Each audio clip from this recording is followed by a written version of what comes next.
مشکل اور پریشانی کے وقت میں ہمیں قرآن پاک کے اس ارشاد کو سامنے رکھنا چاہیے۔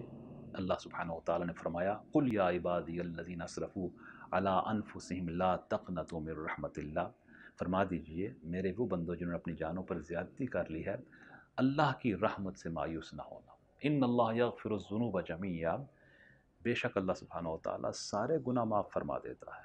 انہ هو الغفور الرحیم، اور یقیناً وہ بہت بڑا معاف کرنے والا اور بہت بڑا رحم فرمانے والا ہے۔ اللہ سبحانہ و تعالیٰ کی رحمت بے پایاں اور لامحدود ہے، لہٰذا ہمیں کبھی بھی مایوس نہیں ہونا چاہیے، ہمیں پورے ایمان کے ساتھ آگے بڑھنا چاہیے اور اپنے دل کے اندر وہ یقین پیدا کرنا چاہیے جو حضور پاک صلی اللہ علیہ وسلم کی بہترین رہنمائی سے ہمیں ملتا ہے۔ یاد رکھیے، اللہ سبحانہ و تعالیٰ کی رحمت اور اس کے پیارے حبیب صلی اللہ علیہ وسلم کے فیض و برکت سے زندگی کے تاریک ترین لمحات بھی روشن ہو جاتے ہیں۔ ہم صبر اور استقامت کے ساتھ ہر رکاوٹ کو دور کر سکتے ہیں اور ہر مشکل میں ہمیں راستہ مل سکتا ہے۔